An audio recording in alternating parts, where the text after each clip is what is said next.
الله الرحمن الرحيم. الحمد لله رب العالمين حمدا يليق بجلال وجهه وعظيم سلطانه، والصلاة والسلام على أشرف الأنبياء والمرسلين وقائد الغر المحجلين سيدنا ونبينا محمد وعلى آله وصحبه أجمعين. أما بعد، فأيها المؤمنون، أحييكم بتحية الإسلام، فالسلام عليكم ورحمة الله وبركاته.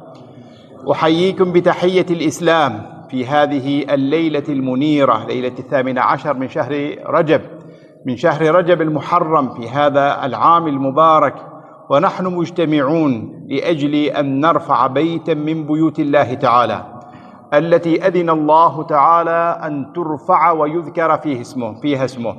نجتمع سويا في هذا المكان المبارك لأجل أن يقوم هنالك منبر من المنابر التي تدعو إلى الله سبحانه وتعالى، التي يؤدي فيها الناس صلواتهم، التي تناغي فيها الأرواح باريها، والتي تناجي فيها القلوب خالقها. إنه افتتاح موضع من مواضع الخير ومكان من أماكن الدعوة إلى الرشاد. إنه الخير بكل معانيه الذي يلف الإنسان ويضمن له السعادة في هذه الحياة، إذ لا خير في هذه الحياة إلا أن يكون هذا الخير من عند الله سبحانه وتعالى. وما الإنسان في هذه الدنيا إلا وهو نسيج من متطلبات شهواته وشياطين الإنس والجن فيها، ولا ينقذه من ذلك كله إلا أن يكون مع ربه سبحانه وتعالى، فإنه قد أفلح من زكاها وقد خاب من دساها. وأول مكان يمكن أن تزكى فيه النفوس ويمكن أن تطهر فيه الأرواح هي بيوت الله سبحانه وتعالى، هي المساجد التي يجتمع عليها المسلمون في اليوم والليلة 5 مرات. وليست هذه المساجد بأماكن للعبادة فحسب، بمعنى أنهم يؤدون فرضا عليهم كما يفعله كثير من الناس من غير المسلمين الآن، فهم يذهبون إلى ذلك المكان بداع فطري يريد أن يطهر نفسه قليلا، فيذهب إلى مكان عبادته لأجل هذا الغرض. أما نحن فنأتي إلى المساجد لأجل أن نجدد العهد والولاء لله سبحانه، أن نبقى على طاعته سبحانه وتعالى، وأن نمضي حياتنا في سبيل مرضاته سبحانه وتعالى. نأتي إلى المساجد لأجل أن ترقى نفوسنا، لأجل أن ترقى أرواحنا، لأجل أن نجد إخواننا. فالإنسان وحده ضعيف بنفسه غير قوي وغير قادر على أن يمضي حياته، وهو عنوان على الخير في هذه الدنيا، ولا مجال له لأن يثبت نفسه على طاعة الله إلا أن يكون من رواد المساجد، من رواد بيوت الله سبحانه وتعالى. ولأجل هذا كانت للمساجد مكانة في شريعة الله تعالى تكاد لا تساميها مكانة أخرى، لأن المساجد هي محل الصلاة، لأن المساجد هي مكان تزكية الأنفس، لأن المساجد هي عنوان كل خير. فمنها عبر تاريخ الإسلام كله انطلقت حلقات العلم، منها انطلقت الجيوش الفاتحة التي أراد الله سبحانه وتعالى لها أن تفتح قلوب العباد وأن تدلهم على ربهم سبحانه وتعالى من المساجد. فما كان رسول الله صلى الله عليه وسلم يعقد لواء إلا وينطلق من مسجده النبوي، وما كان رسول الله صلى الله عليه وسلم يعرف أصحابه إلا حينما يفتقدهم في مسجده النبوي، وما كانت الوفود تأتي من شرق أرض العرب ومن غربها إلا ويقصدون المسجد، لأن المسلمين مقيمون في المسجد، فهو سبب عزهم وهو سبب نصرهم وهو سبب مكانتهم التي هم عليها في ذلك الزمان. ولأجل هذا تجدون أن الرسول صلى الله عليه وسلم ما أذنت له الظروف في مكة بأن يكون للمؤمنين مكان يلتقون فيه، ولأجل هذا كانوا يخرجون إلى الشعاب أرسالا لأجل أن يجتمعوا على طاعة الله تعالى، مع أن كيد المشركين كان يتبعهم في ذلك المكان، وما كانوا يتركونهم وما يريدون من عبادة الله تعالى، ولا يخلونهم وربهم سبحانه وتعالى. لكنه ما إن هاجر من ذلك المكان وقصد طيبة، قصد المدينة المنورة، على ساكنها أفضل الصلاة والسلام، إلا ونجده صلى الله عليه وسلم لا يلوي على أي عمل آخر سوى أن يؤسس للمؤمنين مكانا يلتقون فيه، إنه المسجد النبوي.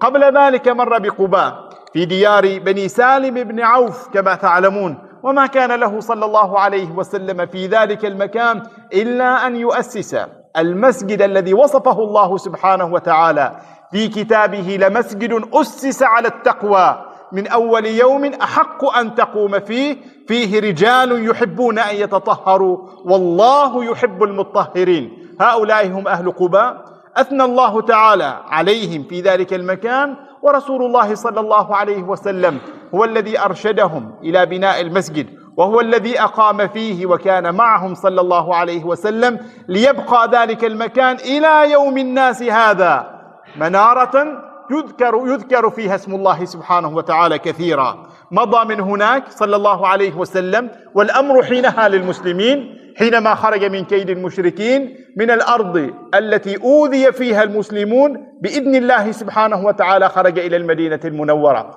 وهناك كانت أقيمت أول جمعة وهو في طريقه صلى الله عليه وسلم قبل أن يدخل المدينة المنورة في موضع جمع المسلمين فيه ليخطب أول خطبة جمعة في الإسلام له صلى الله عليه وسلم قبل أن يدخل المدينة المنورة. هذه كلها عناية بجمع المسلمين، كلها عناية بتوحيدهم حينما يعبدون ربهم سبحانه وتعالى كما هو دأب هذه الشريعة.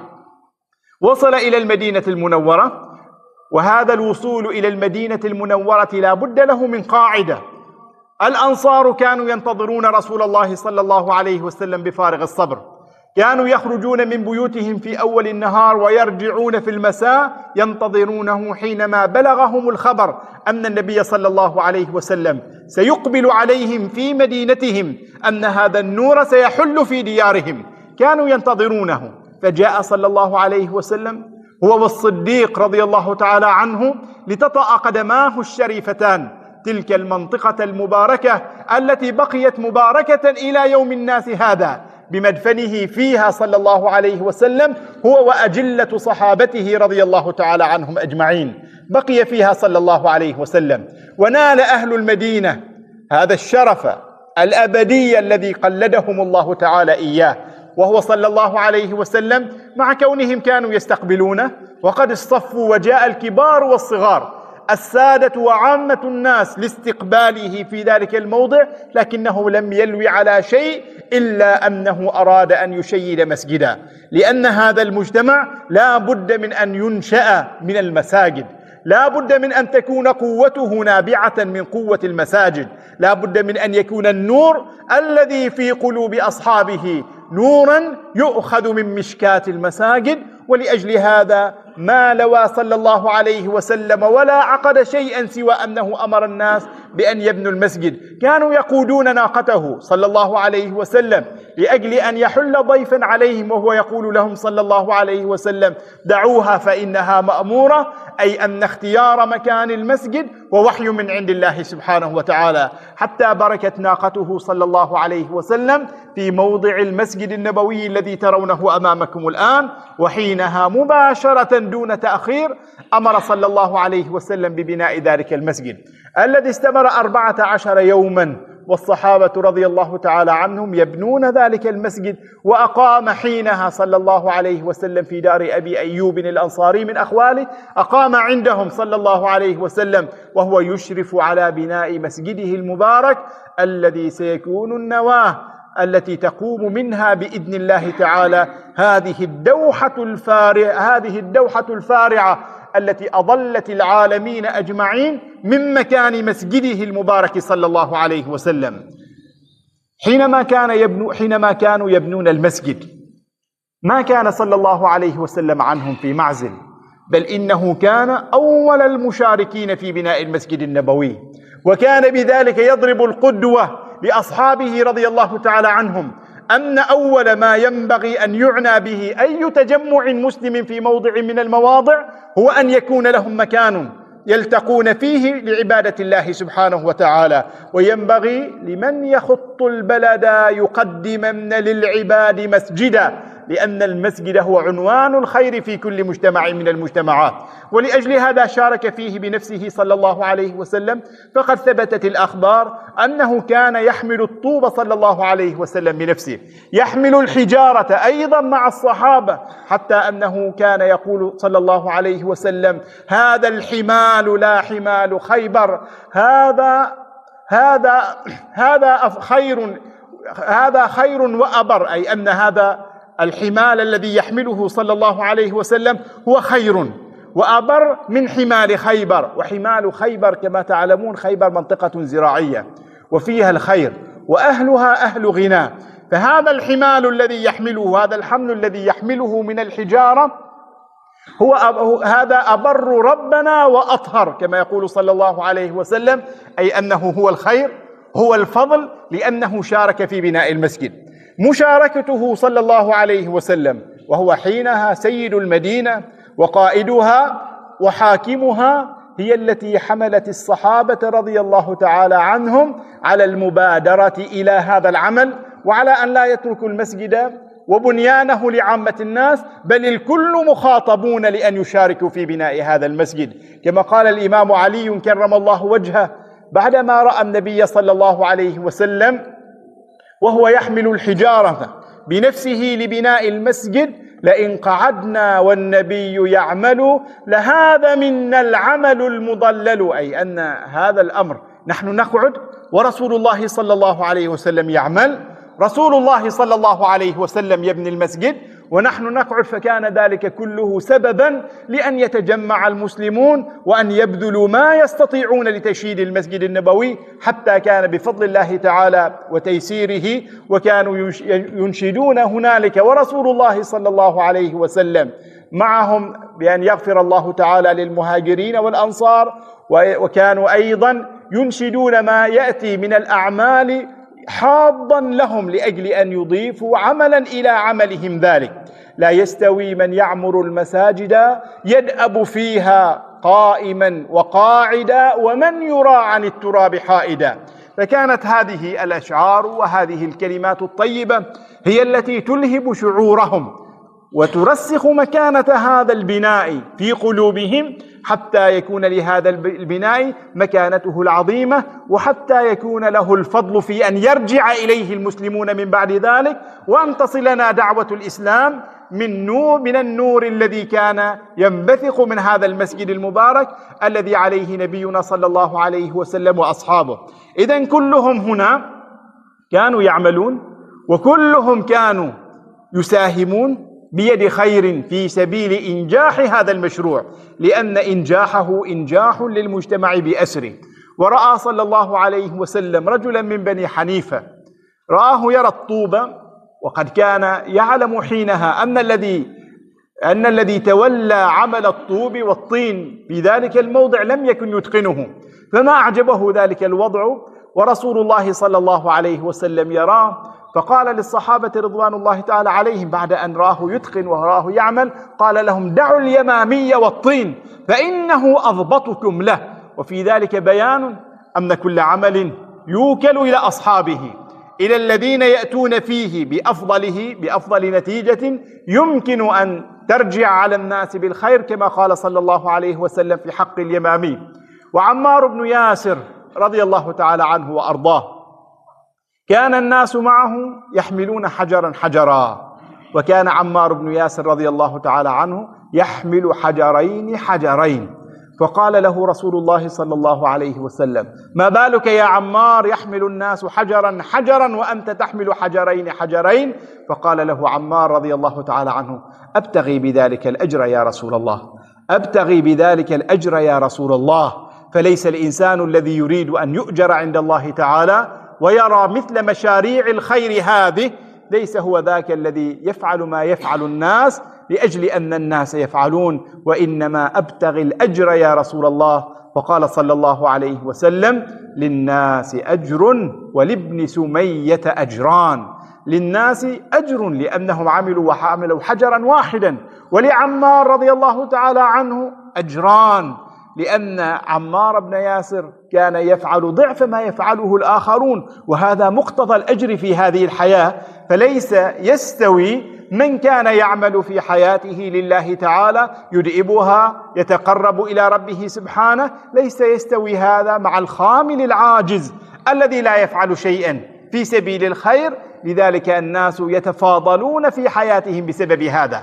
إذن الرسول صلى الله عليه وسلم وصحابته الكرام رضي الله تعالى عنهم قد اجتمعوا كلهم لأجل تشييد المسجد، وهذا الاجتماع لتشييد المسجد ما كان إلا لفضل المسجد في أي حي من الأحياء. ومنه كانت عمارة المساجد واجبا من الواجبات على المسلمين، لأن المساجد هي مكان التقاء الناس، لأن صلاة الجماعة واجبة ولا تقام صلاة الجماعة إلا في المساجد، ولأجل ذلك فبناء المساجد واجب من الواجبات. لكن تدركون من حياة رسول الله صلى الله عليه وسلم ومن حال أصحابه رضي الله تعالى عنهم معه أنه ما كان هذا المسجد الذي أقامه صلى الله عليه وسلم وشيده، ما كان هذا المسجد مكانا للصلاة ثم بعدها يرجعون مباشرة، في بيوت أذن الله أن ترفع ويذكر فيها اسمه، فهي ترفع ويذكر فيها اسم الله سبحانه وتعالى. هي مكان الرسول صلى الله عليه وسلم بعد أن يصلي الفجر كان يبقى في موضعه ذاك إلى أن تشرق الشمس. يقول عمر بن الخطاب رضي الله عنه: إنا كنا نجتمع مع رسول الله صلى الله عليه وسلم بعد صلاة الفجر، يبقى يذكر الله تعالى بعد الصلاة، يقول إلى أن تشرق الشمس، فيمر علينا، على الصحابة رضوان الله تعالى عليهم، يقول: ونحن نتذاكر أمور الجاهلية فيتبسم في وجوهنا، أي أنه كان يقرهم في مقامهم ذاك، يتذاكرون أمور الجاهلية، كيف كان حالهم من قبل وكيف أصبحوا الآن بعد أن من الله تعالى عليهم. ثم إنه في جدوله اليومي كان يذهب إلى بيته بعد الشروق ويسلم على ربات البيوت، يمر عليهن زوجة زوجة، ثم إنه بعد ذلك يأتي صلى الله عليه وسلم في منتصف النهار إلى المسجد ويبقى في المسجد، إن لم يكن هنالك مكان أو اضطرار للخروج يبقى في المسجد. يأتيه الناس يسألونه، يأتيه الناس لأجل أن يستشيروه في حياتهم وما ينوبهم، يأتيه طلاب العلم لأجل أن يتعلموا، فيبقى المسجد النبوي على هذا الحال كالخلية التي تمد الناس بالخير طيلة اليوم على هذا الحال. وكان هنالك بعض الصحابة الذين يعرفون بأهل الصفة من صحابة رسول الله صلى الله عليه وسلم. هذا البقاء في المسجد في أغلب الوقت من رسول الله صلى الله عليه وسلم كان لا بد من أن يأخذ العلم عن رسول الله صلى الله عليه وسلم بعض أصحابه، لذلك كانوا يتعاهدون فيما بينهم في أن يكون هنالك منهم من ينقل هذا العلم للناس. كان عمر بن الخطاب رضي الله تعالى عنه وأرضاه قد تعاهد مع جار له من الأنصار على أن يبقى في هذا المجلس يوما، وعلى أن يبقى أخوه الأنصاري يوما آخر، وفي الليل يأتي كل منهما صاحبه ليحدثه بما حدث رسول الله صلى الله عليه وسلم وما قال وما فعل، فينتشر النور بهذا، لأن المسجد مكان متاح لكل الناس يمكنهم أن يأخذوا منه الهداية. أقام في المسجد بعض صحابته من أهل الصفة، وهؤلاء لا عمل لهم سوى أن يتلقوا من رسول الله صلى الله عليه وسلم العلم والهداية. وعلى رأس هؤلاء حافظة الإسلام أبو هريرة رضي الله تعالى عنه. فأبو هريرة هذا كان يبقى في المسجد، يقولون يحفظ، آتاه الله تعالى الحفظ، فكان يدرك كل ما يقوله رسول الله صلى الله عليه وسلم، ونقل للناس أحاديث النبي صلى الله عليه وسلم لأنه كان من المقيمين في المسجد. وهكذا نقلت هذه العلوم كلها إلينا، نقلت الهداية، حفظ الناس كتاب الله تعالى، تلقوه عن رسول الله صلى الله عليه وسلم، كل ذلك كان في المسجد. وأنتم تعلمون أيضا أن النبي صلى الله عليه وسلم كان يأتيه الناس من البادية ومن غيرها ولا يجدونه إلا في المسجد، لأن المسجد هو المكان الذي يؤويهم. وكان صلى الله عليه وسلم في المسجد يهش لأصحابه ويبش لهم كثيرا. وهذا التعامل معهم كما يقول حكيم بن حزام وغيرهم من صحابته صلى الله عليه وسلم أنه ما رآني رسول الله صلى الله عليه وسلم إلا تبسم فعلقت قلوبهم بالمساجد. لربما كانت هنالك تصرفات يصطحبها الإنسان من بيئته السابقة. في المسجد مكان حضارة، في المسجد تأديب للإنسان، في المسجد تعليم للجاهل، في المسجد أيضا إظهار للسمت الحسن الذي يجب أن يكون عليه الإنسان. هؤلاء أتوا من بادية ولربما تصرف بعضهم تصرفا لا يليق بمجلس رسول الله ولا بالمسجد، فما كان منه صلى الله عليه وسلم إلا أن يرشدهم بالتي هي أحسن، يبين لهم الخلق القويم. فإن الناس قد بعثوا لأجل أن يكونوا هادين إلى الخير ولم يبعثوا لأجل أن يكونوا منفرين عنه. وإن لم تكن الهداية في المساجد، وإن لم تكن الدعوة إلى الخير في المساجد، فيا ترى فما الموضع الذي يمكن أن يدعى فيه الناس إلى الله سبحانه وتعالى؟ الأعرابي الذي قضى ما قضى من حاجته في المسجد، والصحابة حينما كانوا يألفون ذلك المسجد وذلك المكان كانوا يرون له مكانة عظيمة لا ينبغي أن يؤتى فيه بهذه الأفعال، لكنهم لم يستحضروا في ذلك الموضع أن هذا الرجل ما نشأ على هذا السلوك، وإنما نشأ على سلوك آخر لا تربي عليه المساجد، فقاموا ينهرونه. فما كان من الرحمة المهداة صلى الله عليه وسلم إلا أنه أسكتهم وقال لهم دعوه يقضي، الرجل قد بدأ، ثم إنه أرشده بالتي هي أحسن، لأن الناس الذين يأتون إلى هذا المكان لا يلزم أن يكونوا قد أتوا من بيئات هذه البيئات رسخت فيهم معاني الخير، ما جاءوا إلا لطلب الهداية في المسجد، ولأجل هذا أنت أدعوهم إلى الخير. الرسول صلى الله عليه وسلم كان يأتيه الأطفال في المسجد كانوا يأتون فيه رسول الله صلى الله عليه وسلم. أنتم تعلمون حال الحسن والحسين وهما سبطاء النبي صلى الله عليه وسلم، جاء إليه وهو يخطب، وجاءته أمامة بنت ابنته زينب، أمامة بنت أبي العاص بن الربيع، جاءته وهو في المسجد يصلي بالناس. يا ترى ما السبب أن هذه البنت الصغيرة بنت زينب، أن هذه البنت الصغيرة جاءت إليه في المسجد؟ أنا لا أظن في ذلك إلا أن هذه البنية الصغيرة ما كانت تجد أحنى عليها ولا أرق ولا أرفق بها من رسول الله صلى الله عليه وسلم، ولأجل هذا قصدته في المسجد وهو في عبادته يصلي، حتى أنه أخذها في حضنه صلى الله عليه وسلم وهو يصلي. لا يدعى الناس إلى أن يفعلوا هذا الفعل، لكن الظاهر أن هذه الفتاة الصغيرة جاءته وهو يصلي ولم يكن لها أحد يقوم بشأنها، فما وجدت غير رسول الله صلى الله عليه وسلم وهو يصلي بالناس. ولأجل هذا فالمسجد كان محطا لكل المسلمين وسببا لهدايتهم. هؤلاء هم الرجال من البادية ومن الحاضرة.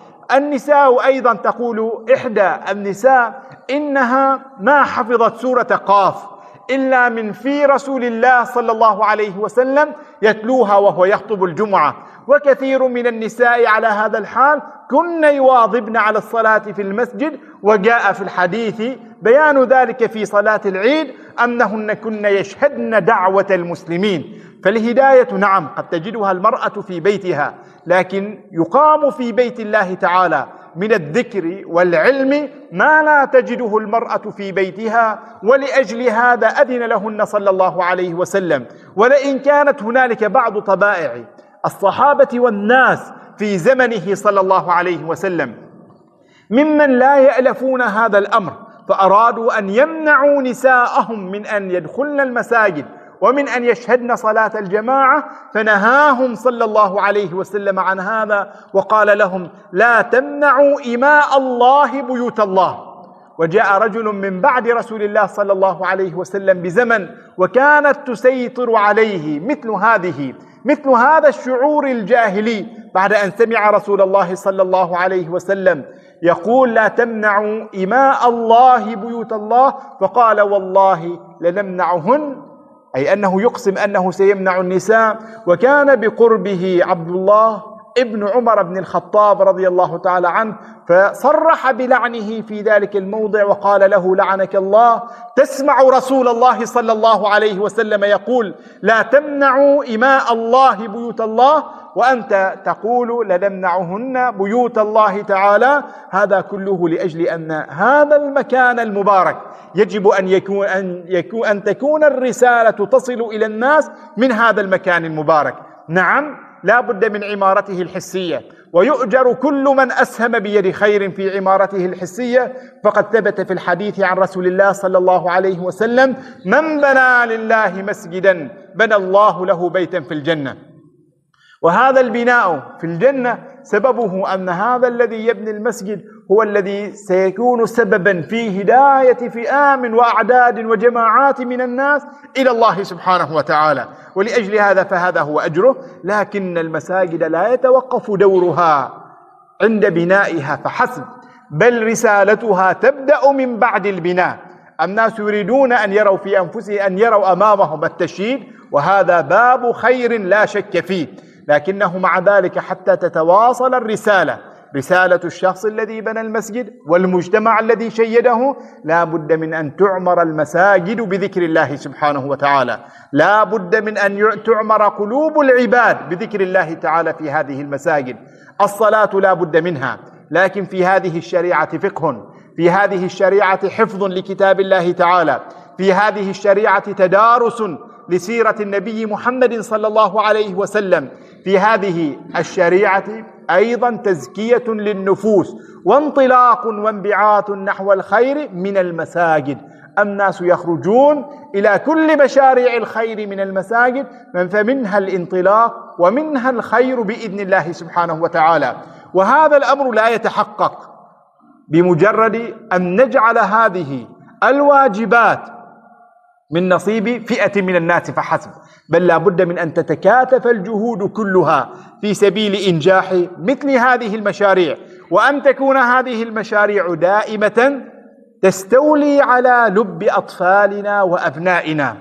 أنتم تعلمون الآن أن ما بعد هذه المساجد وما يكون خارجها هو مكان مفتوح وسبيل مشرع لكل إضلال من قبل شياطين الإنس وشياطين الجن. كلكم تنعون على كثير من أبناء المجتمع أن كثيرا من الأخلاق قد غادرت أبناء المجتمع.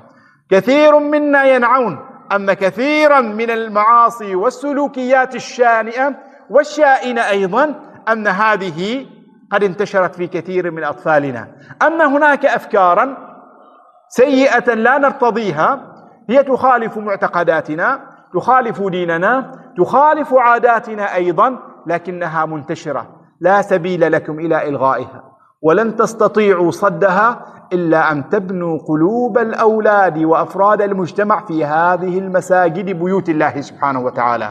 فتقدم هذه المساجد في مشاريع الخير الداعية إلى الخير، إلى الخلق الحسن، وتقام فيها حلقات العلم وحلقات الذكر.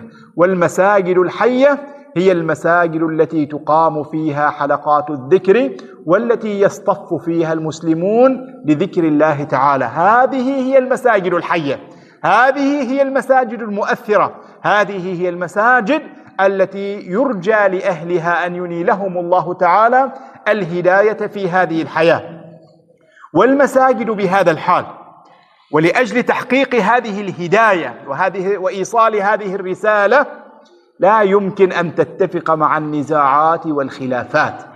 أسوأ ما يكون الناس عليه أن يتنازعوا ويختلفوا في المساجد، والتنازع هذا والاختلاف في المساجد وسبب سوء، لأن صلاة الجماعة ولأن المساجد ما جاءت بها الشريعة إلا لأجل أن تجتمع عليها النفوس. ولأجل هذا حينما بنى المنافقون مسجدا في الظاهر هو مسجد، بنوه وأرادوا من رسول الله صلى الله عليه وسلم أن يضفي عليه شرعية بالقدوم إليه، ربنا سبحانه وتعالى نهاه وقال له: لا تقم فيه أبدا. أي أن هذا المسجد إنما بني لأجل أن يكون إرصادا لمن حارب الله ورسوله، وكفرا وتفريقا بين المؤمنين، هذه صفاته، كفر وتفريق بين المؤمنين، وهو إرصاد لمن حارب الله ورسوله. لأجل هذا قال أهل العلم: إن مسجد الضرار الذي يورث الناس فرقة ونزاعا يهدم، لأنه مسجد ضرار، والمساجد لا يمكن أن تكون سببا للخلاف والنزاع، بل هي سبب للخير والوئام والمحبة. فاترك يا عبد الله كل كيد الشيطان والنفس الأمارة بالسوء حينما تدخل بيت الله تعالى، وأقبل على ربك سبحانه وتعالى وحده، واترك البغضاء واترك الحسد واترك الحقد والعداوة لعباد الله تعالى، لأنك في بيت الله تعالى أرحم الراحمين. توجه إليه بنفس مقبلة عليه سبحانه، وسيخلصك الله تعالى من هذا السوء كله. هذه هي المساجد وهذه رسالتها.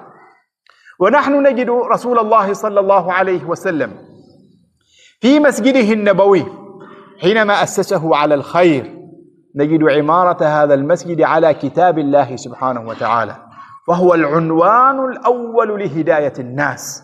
ولأجل هذا سيكون المسجد ضعيفا ليس ذا تأثير إن لم تكن فيه حلقات كتاب الله سبحانه وتعالى، سواء كانت بعد الفجر أم بعد العصر أم في غير ذلك من الأوقات. لا ينبغي بحال أن يقام مسجد وأهله فيه دون أن يكون معه، دون أن تصحبه حلقات لتعليم كتاب الله تعالى. انطلقوا بأبنائكم من هنا، انطلقوا بأولادكم من هذا المكان، ليكونوا ناجحين في هذه الحياة، ليسركم خلقهم، ليسركم برهم. علقوهم بالمساجد وأنشئوا حلقات القرآن الكريم، فالهداية هناك. ولن تجدوا سببا يضمن لكم بر أولادكم ونجاحهم في هذه الحياة إلا أن يكونوا في المساجد، والواقع خير شاهد على ذلك. رسول الله صلى الله عليه وسلم يقول: يؤم القوم أقرأهم لكتاب الله.